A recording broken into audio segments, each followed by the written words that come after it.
بسم الله الرحمن الرحيم واللبي لباتنكا بيشا جولاي سنة كاللباكو لحي لباتن تمنتن غاركا أنا قدبادا آن إدين كوغو هايو قدهان تيبا تابان دونا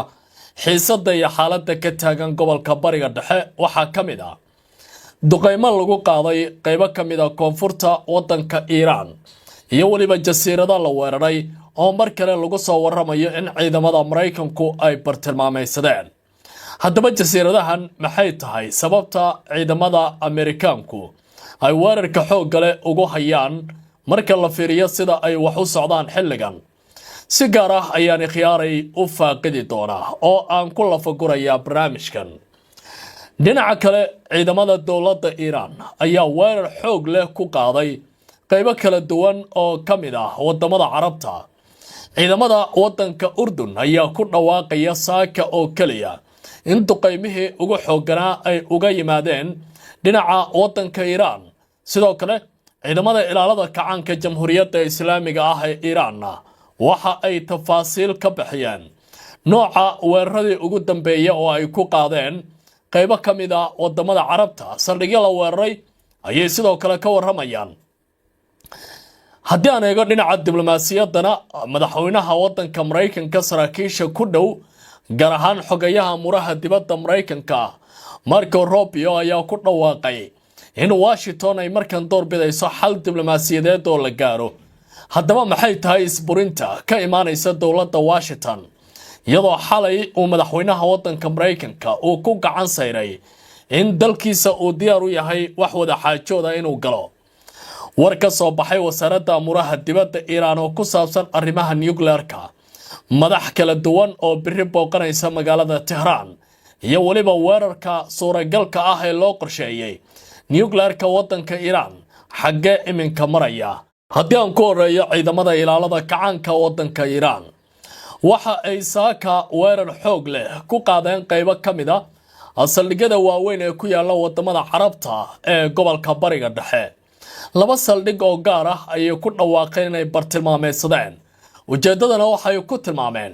halkaas inay tahay meelaha laga soo abaabulo weerarada Mareykanka uu ku hayo dawladda Iran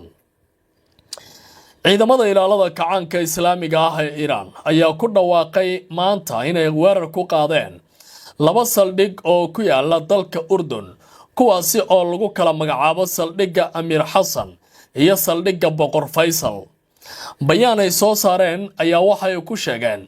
in weerarkani uu qayb ka yahay jawaab military oo ay bixinayaan xilliga dagaalku uu sii soconayo iyagoo xusay in ay bartilmaameed ku ahaayeen xarumo ciidan oo muhiim ah weerarada ayaa yimid saacado yar kadib markii ciidamada difaaca cirka Urdun ay ku dhawaaqeen in ay hawada ku qabteen isla markaana ay burburiyeen tiro gantaalo ah oo la soo tuuray iyo waliba diyaaradaha aan duuliyaha lahayn oo ka yimid dhinaca wadanka Iran iyo sidoo kale in ciidamada difaaca cirka ay wali la tacaalayaan xaaladda guud ee wadankaasi sida ay ku waramayaan baqaar kamid ah warbaahinta gobolka Bariga Dhexe ilaa iyo hadda dawladda Urdun si rasmi ah uma xaqiijin sheegashada siyaasadda Iran ee ku dhisan baaliri in labada saldhig ay la wareegeen ama ay wax khasaare ah uu ka dhashay weeraradaasi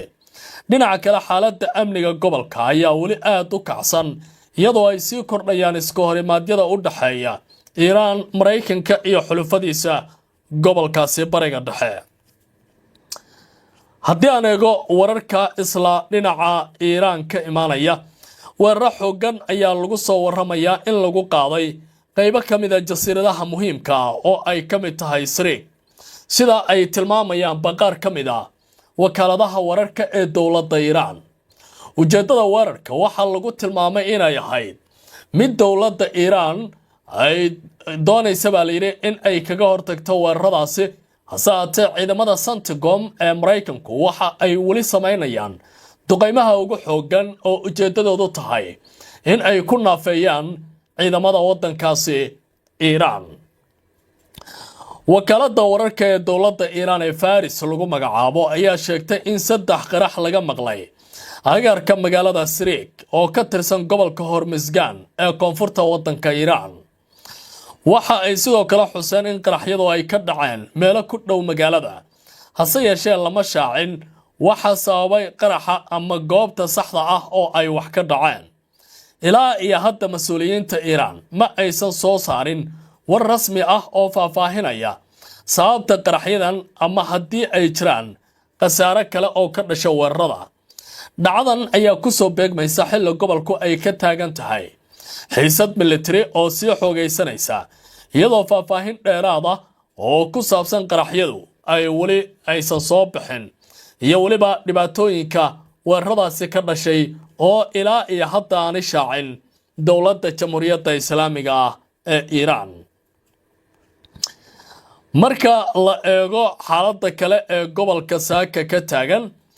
ciidamada dalka Urdun ayaa waxay ku dhawaaqeen inay ka hortageen weeraro xooggan oo lagu soo qaaday wadankooda isla markaana ay soo rideen ilaa iyo 4 diyaaradood oo kala duwan oo ka yimid jihada dhinaca wadanka Iran ciidamada qalabka sida ee wadanka Urdun ayaa ku dhawaaqay in ciidamada cirka ee boqortooyadu ay ku guuleysteen inay hawada ku qabtaan isla markaana ay soo ridaan 4 diyaaradood oo aan duuliye lahayn oo ka yimid dhinaca Iran ama ku sii jeeday dhinaca wadanka Urdun sida lagu sheegay baaqan iyo bayaanka la sii daayay bayaan uu soo saaray militariga Urdun ayaa lagu sheegay in howlgalka lagu fuliyay lagu fashilay diyaaradaha si uu u dhacay si gool ah isla markaana uusan wax khatar ah geysan inta la og yahay ilaa iyo hadda yolashii bartilmaameedka dowladdaasi ay ugu tala gashana aanu gaarin ciidanka ayaa sidoo kale xaqiijiyay in howlgalka lagu soo riday diyaaradaha uusan sababin baaliri wax dhimasho ama dhaawac ah isla markaana uusan jirin wax waxyeello hantiyadeed ah oo ka dhashay weeraradii ugu dambeeyay dhacdan ayaa ku soo beegmaysa xilli ay sii kordhayaan xiisadda military ee u dhaxaysa Iran Mareykanka iyo waliba dhinaca kale ee sida weyn uga soo horjeeda dowladda Iran waa Israa'iil oo hadda Mareykanka ku qalqaalinaysa in ay weerar kala qaadaan afayeenka wasaaradda amuraha dibadda ee wadanka Iran Ismaaciil Baqai ayaa ku hanjabay Mareykanka weerarada uu u qorsheynaya inuu ku qaado xarumaha nuclear-ka wadankaasi inay yihiin dunuub caalami ah oo dagaal oo aan la aqbali karin waxana uu soo jeediyay intii ay goor tahay in madaxweynaha wadanka Mareykanka uu ka fiirsado tallaabooyinka qariska tuurnimada afayeenka wasaaradda amuraha dibadda ee Iran Ismaaciil Baqai ayaa ku eedeeyay Mareykanka inuu si cad u jabinayo sharciga caalamiga isagoo sheegay in weerarada hanjabaadda joogtada ah ee lagu bartilmaameedsada xarumaha nuclear-ka ee nabadeed inay yihiin kuwa ka hor imaanaya axdiga qaramada midoobay oo qalad ah in Trump iyo dowladdiisu ay tallaabooyinkaasi qaadaan qoraal uu ku baahiyay barta X Baqai waxa uu ku sheegay in dhammaan howlaha nuclear-ka Iran si buuxda loogu wargeliyay hay'adaha caalamiga ah ee tamarta atomikada isla markaana ay waafaqsan yihiin waajibaad damaanad qaadaya dalalka muhiimka afayeenka waxa uu sidoo kale ku dooday in diiradda uu Mareykanku saarayo deegaanka la yiraahdo Klong oo uu sheegay in uusan wax dhaqdhaqaaq nuclear ah aysan hadda ka socon ujeedadana ay tahay marmarsiyo la doonayo deegaankaasi in lagu burburiyo Baqai waxa uu carabka ku adkeeyay in shacabka Iran ay yihiin kuwa midaysan oo adkaysi leh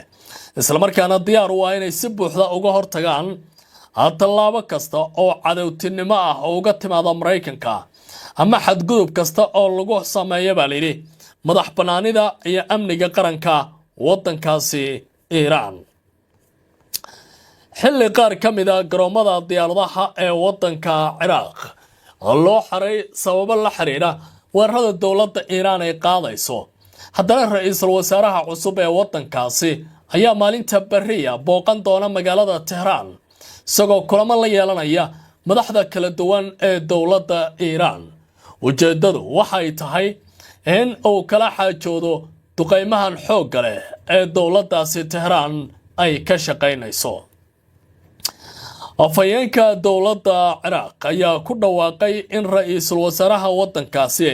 cali al saydi uu biri oo khamiisa booqasho rasmi ah ku tagi doono dalka Iiraan. Afhayeenka ayaa sheegay in booqashadu ay qayb ka tahay xiriirka iyo wada shaqaynta u dhaxeeya labada dal. hase yeeshee ma uusan faahfaahin ajandaha kulamada la filayo in ay dhacaan oo u dhaxeeya baa la yiri dowladda Iiraan iyo waliba dhinacan kale ee ka soo horjeeda ama waa Ciraaq oo duqeymo xooggan la kulmaysa maalmihii ugu dambeeyay. dhinaca kale waxa uu si cad u sheegay in arrinta ku saabsan xaaladda ama gacanta dowladda ee lagu soo koobayo hubka ay tahay arrinta ugu muhiimsan ee Ciraaq ee la xiriirta madax banaanida wadankeeda. dowladda Iiraan ayaa taageertay jabhado kala duwan oo ka dhisan wadankaasi Ciraaq. hase ahaatee dowladda Ciraaq ayaa doonaysa hubkaasi inuu gacanta dowladda Baghdad galo, taasoo ka dhigan garab ka mid ah unugyada wax iska caabinta Iiraan ee gobolka Bariga Dhexe in la doonayo in rayid laga dhigo. waa arrin qaran oo aan laga hadlin baa la yiri caasimada kale, ayuu yiri afhayeenka dowladda, isagoo carabka ku adkeeyay in go'aamada la xiriira hubka amniga gudaha ay yihiin kuwa dowladda Ciraaq oo kaliya ay leedahay. nidaamka Israa'iil ayaa lagu soo waramayaa in mar kale uu calaamadeynayo buurta la yiraahdo Jabal al-Macuul oo ku taala gudaha wadanka Iiraan inay tahay meelaha gaarka ah ee dowladda Tehran ay ku qarinayso hubka nuclear-ka, isla markaana ujeedadiisu ay tahay in Mareykanka ay muhiim tahay goobtaasi inay si weyn u duqeeyaan. ilaa iyo shalay waxay ka shaqeynayaan buurta Al-Fas loo yaqaano in duqeymo lagu qaado, taasoo lagu tilmaamay in Mareykanka markii dambe uu calaamadeeyay goobaha la weerari karo. idaacadda ciidanka Israa'iil ayaa baahisay qiimeyn ay sameeyeen hay'adaha amniga Israa'iil, taasoo sheegaysa in xarunta Jabal al-Macuul oo ku dhow magaalada Natanz ay leedahay dhammaan kaabayaasha lagama maarmaanka ah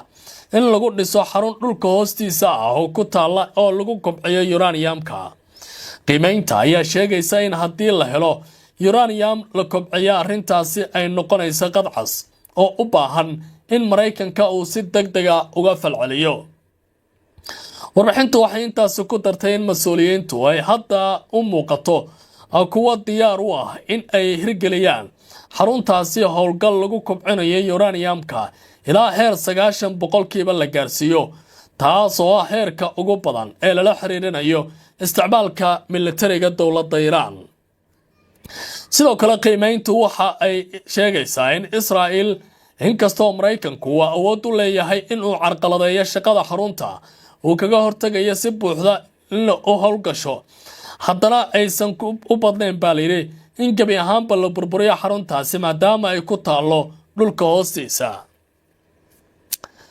haddii aan eego wararka kale oo ku saabsan arrimaha dagaalka u dhaxeeya dowladda Iiraan iyo waliba dalka Mareykanka, sida muuqata dowladda Iiraan waxay qaadaysaa duqeymo, siyaasadda Mareykankuna waxay u muuqataa dagaalkan inay tahay mid mugdi ku jirta oo aan si cad loo aqoon, halka Trump uu doonayo inuu wax ku soo gabagabeeyo. qoraal siyaasadeed oo uu qoray qoraaga la yiraahdo Fahad al-Qaydaan ayaa waxa uu ku sheegay in xaaladda amni ee Urdun ay gashay xaalad cusub kadib kororka weerarada la sheegay in ay ka imaanayaan Iiraan, hubanti la'aan siyaasadeed oo ka taagan Mareykanka iyo xaaladda gobolka oo meel adag maraysa. qoraagu waxa uu xusay in Ammaan ay dareentay weeraradii ugu dambeeyay in ay muujinayeen dadaal cad oo Iiraan ay ku beegsanayso bartilmaameedyo muhiim ah oo ku yaala Urdun oo waliba ah kuwa kala duwan kana bedelan qaabkii hore ee dagaalka. sida la tilmaamay, Tehran ayaa u muuqata in ay Urdun u aragto goob muhiim ah oo ka mid ah howlgalladeeda qarsoodiga ah ee argosiga loogu samayn karo, iyadoo aan kaliya diiradda la saarin baa la yiri saldhigyada ciidamada Mareykanka, balse sidoo kale la sheegay in la bartilmaameedsanayo xarumo istiraatiiji ah oo goobahaasi ku yaala. qoraagu waxa uu tusaale u soo qaatay isku dayo la sheegay in lagu weeraray dekedda Caqaba iyo garoonka diyaaradaha ee magaaladaasi Caqaba, kuwaas oo lagu tilmaamay kaabayaal muhiim u ah dhaqaalaha iyo amniga waddankaasi.